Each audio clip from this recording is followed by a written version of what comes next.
Hey guys, thanks for joining me in the Cotton Candy Cottage today. Before I get started talking about eBay things and other stuff, I wanted to give a big thank you to Wayne. Wayne bought some stuff from me, famous Wayne, who seems to buy from every eBay or YouTube reseller, has bought a few things for me. So thank you, Wayne. Also, Happy to with One bought a few things from me on eBay. So I really appreciate your business from the eBay store. And I got a really nice Christmas card from Wanting One Angel. I really appreciate that. So everybody who watches and buys things from the store, if you do, please put a note in there, so just so I know and I can thank you on a video. So sorry if it's a mess. It's kind of a mess behind me. It's kind of a mess everywhere because I always think, okay, I'm going to clean stuff up before I film a video, and then I never get to filming a video because this is a workspace and it's a small workspace. So things get kind of crazy in here sometimes, and they're kind of crazy, not too bad, but kind of crazy in here right now. But it's a workspace, so you know, it's going to get a little wild. It's just the nature of reselling, I guess. You got to buy a whole bunch of stuff and bring it all in and then clean it and photograph it and list it and then figure out where to put it. So it's an ongoing process. Hey guys, welcome to the Cotton Candy Cottage. Today I wanted to talk about boxes. So I use a mixture of used boxes and new boxes when I ship things. So there's, always kind of a debate whether you should use used boxes or not use used boxes. And I understand it to some degree. Like if you go out and spend a bunch of time looking all over the place for the right boxes, then that kind of wastes your time, and it's kind of, besides the point of saving money on boxes. But some people use boxes for other reasons. Like I like to recycle. I'd like to get, more than one use out of a box if I can help that. It just helps save the planet a little bit. It's a good thing to do. So that's part of the reason why I do it. So I am willing to put in a little bit more time to use used boxes if it's feasible. It's hard when you do used boxes sometimes because, like I said, you can't always find the box. You can't always find boxes very easily. Also, sometimes you can't find the size that you need. For years and years, I was always searching for these little size boxes, and I always had a heck of a time finding the boxes that I wanted. Now I found some good sources, and so it's pretty easy. Like I just have to go to the Penzi Spices store down by my house, and they always have 25 boxes for me or something. So if you have a Penzi's Spices store near you, most of their bottles of spices come in this 6x4x4 box. So they always have these. Don't go to the one in Milwaukee, Oregon, because that's mine. But if you have one near you, go make friends with the cashiers, ask them for their boxes, find out what days they get their shipments, because it's usually only once or twice a week, and then those are the days that they have the most boxes. And they usually break them down and just hold them in the back, and then you can get as many as you need. And literally, 100 every week if you wanted it, something like that. So that's a good source. I've been hearing a lot of people talk about their box sources lately. I also like a hardware store. We have a hardware store near us, and I'm not talking about Home Depot because they're not going to save you their little boxes. But I'm talking about like, a mom and pop shop, hometown hardware store or feed store. They get small things in small boxes all the time, and are willing usually to put them aside if you want them to, and you can come in, break them down for them. They don't have to do it in in our store, they just kind of have a place where they pile them up. And then when we come in and break them down and put them in our bags and bring them home. Also, Walmart is actually a pretty good box source, especially for bigger size. Smaller size, not as much, but you know, this size and larger, you can do. What Walmart does for most of their stores is starting about 10 o'clock at night, they start bringing stuff out and stocking the stores. And so if you come after they've already started, then there's usually piles of boxes somewhere, and you just ask them, can I have some of these boxes? And they're usually just sitting right out there somewhere in a cart or something, and they're usually fine with you taking as many as you need. But for new boxes, I, of course, use my eBay coupon. If you don't know about that, if you have a store on eBay, anything above the starter store, you get a coupon each month for $25 off, $50 off, you know, depending on the level of your store, for shipping materials, boxes, tape, tissue paper, labels, stickers, poly bags, padded envelopes. So they have all kinds of different choices.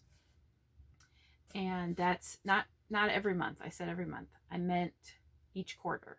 So the beginning of each quarter, there's a coupon that you can get for those supplies. And to me, it always seems hard to find. Like, it never seems like it's in the same place twice. So there's a website called where'smycoupon.com, and they like have a link right there to the coupon and your like coupon code where you can find it. So that's kind of nice.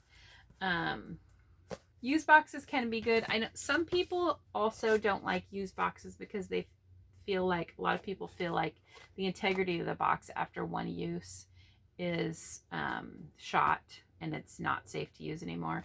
And that's absolutely not true. This box has been used and, you know, folded up. It's just as strong as it was. Not all boxes get abused. You can tell if a box has been abused, if it's been crushed, whatever. Of course, that's not a box you want to use. But if it looks nice, it's still fine. One thing I would caution you, if you go out looking for boxes, be careful of boxes that are made with really soft cardboard.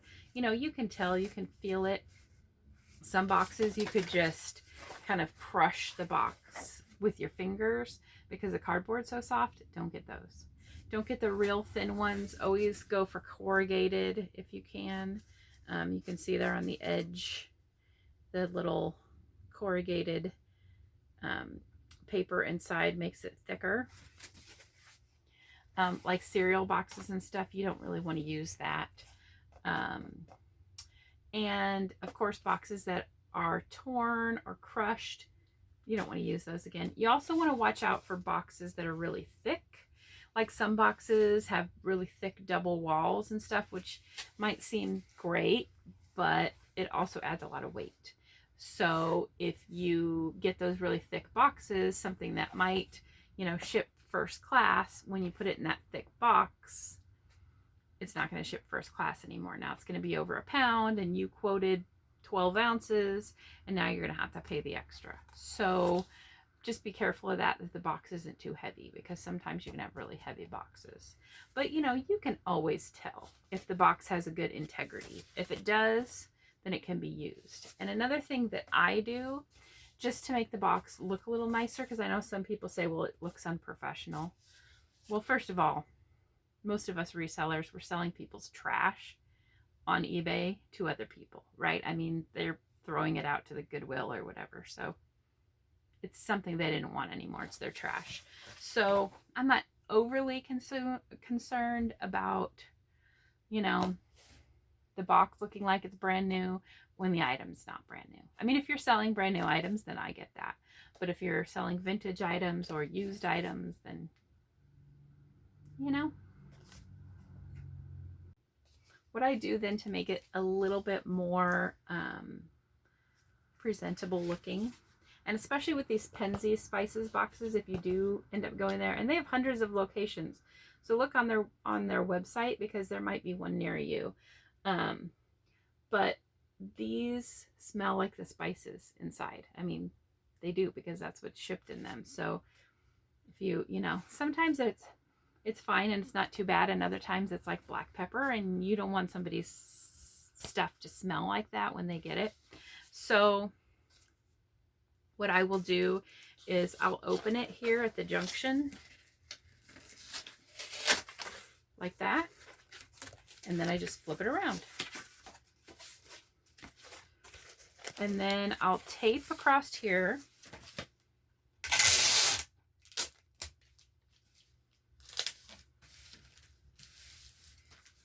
Like that. And I always make sure the tape is longer, so it has good coverage everywhere. Now, that itself is not good enough. What I also do then, when I tape up the box itself,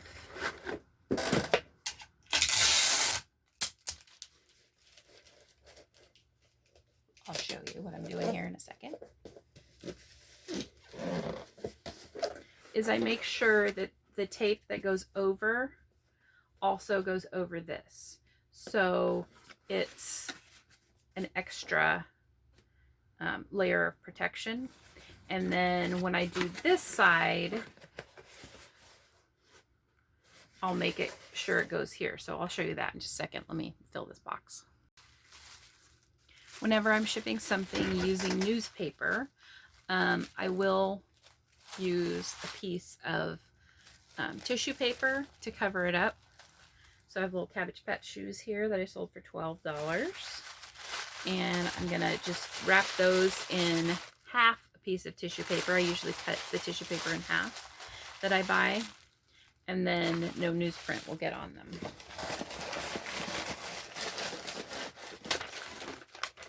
Use catalogs and stuff too. Whatever works. So there's my box there, nice and full. The shoes are protected.